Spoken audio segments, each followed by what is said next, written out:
तो दोस्तों आपको भी पता है हमारे देश में जो भ्रष्टाचार का आलम है वो चरम सीमा पर है।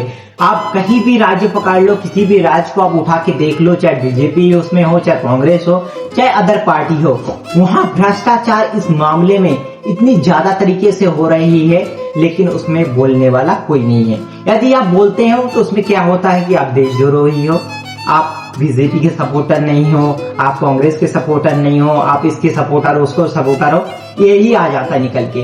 कहीं ना कहीं हमें देखने को मिलेगा कि आप किसी भी दफ्तर में चले जाओ, किसी भी कार्यालय में चला जाओ, यहाँ तक आपको यदि राशन कार्ड बनवाना हो, चाहे अपना आय प्रमाण पत्र बनवाना हो, कुछ भी XYZ आप कुछ भी बनवाने जाते हैं तो वहाँ बिना पैसे के आजकल कुछ नहीं होता। इस वीडियो के माध्यम से मैं उसी पर बात करने आ रहा हूँ कि जो उत्तराखंड के मुख्यमंत्री पुष्कर सिंह धामी स्टूडेंट के साथ संवाद कर रहे थे और संवाद के दौरान तमाम तरह के स्टूडेंटों ने क्वेश्चन पूछा। क्वेश्चन पूछने के बाद पुष्कर सिंह धामी जी ने जवाब दिया, अपना उत्तर दिया, साझा किया लोगों के साथ में, अपने स्टूडेंट को अपना विचार दिया, सलाह दिया। लेकिन इसी बीच एक स्टूडेंट ने खड़े होकर कहा है कि सर मैंने जम्मू कश्मीर में जो गोल्ड मेडलिस्ट था, मैं वहां से गोल्ड मेडल जीता हूँ, मैं अपने क्षेत्र में, इस क्षेत्र में अपना मैं क्रीड़ा करता हूँ, मैं प्ले करता हूँ। तो उसमें वो एक प्लेयर थी।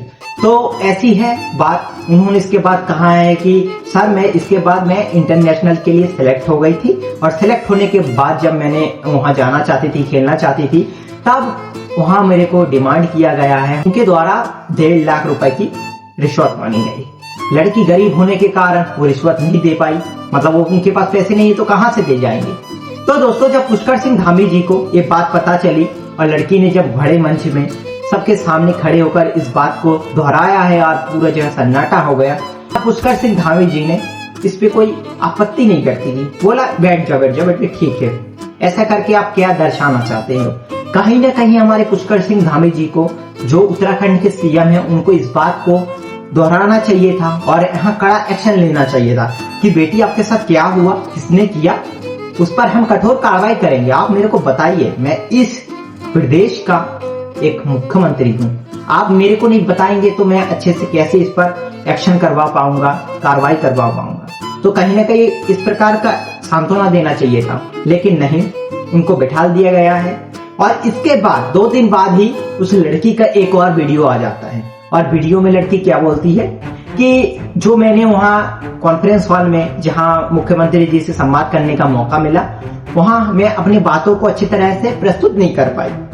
जो उनके द्वारा बताया गया कि 1.5 लाख रुपए और जो चाहिए होता तो पर्सनली रूप से चाहिए होगा। तो इस प्रकार यदि उन्होंने जो दिया है गवर्नमेंट की तरफ से और इसके अलावा घर से हमें 1.5 लाख लगाना होता था, इसके बाद जाके हम खेलने जा पाएंगे बाहर। तो इस प्रकार का कुछ जो बना चढ़ा के उन्होंने दबाव डालकर उस लड़की से बुलवाया है, तो कहीं ना कहीं ये निंदनीय है।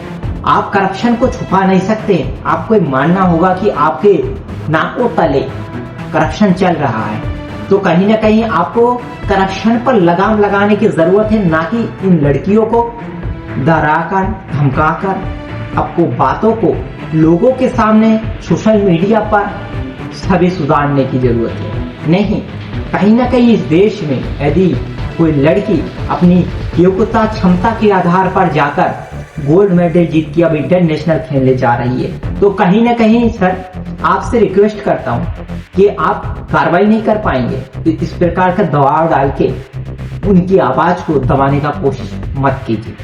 तो मैं कहीं ना कहीं इस वीडियो के माध्यम से उस लड़की के प्रति अपनी संवेदनाएं व्यक्त करता हूं। साथ ही साथ हमारे देश की युवा है, उनसे एक गुजारिश करता हूं कि आप कभी भी किसी भी प्रतियोगिता में बैठे, चाहे खेल हो, परीक्षा हो, लेकिन आपको वहां डरना नहीं है। आपको लोगों से अलग कुछ करना है और हमेशा करप्शन से रिलेटेड जो भी मुद्दे हैं उसको लोगों तक पहुंचाने का काम करना है और पूरे निष्ठा और ईमानदारी और साहस के साथ आपको हमेशा आवाज उठाना है। हमारा बस इस वीडियो का बनाने का मकसद ये है कि यदि हमारे साथ गलत होता है, हम जाएंगे SP कलेक्टर, इनके पास जाके हम लोग न्याय का गुहार लगाते हैं। लेकिन आज के टाइम पे जो करप्शन है वो तो गुहार लगाने का लायक नहीं है। अब हमारे देश के यदि हमारे प्रदेश के हम यदि मुख्यमंत्री से अपना बात, अपनी जो व्यथा आप बता रहे हैं उसमें भी इस प्रकार की यदि नाटक होता है तो कहीं ना कहीं दुखद विषय है। तो आपका इस वीडियो के मामले में क्या राय पर कमेंट करके जरूर बताना। मिलते हैं किसी अन्य वीडियो के साथ में, तब तक के लिए इनकलाब जिंदाबाद, जय श्री राम।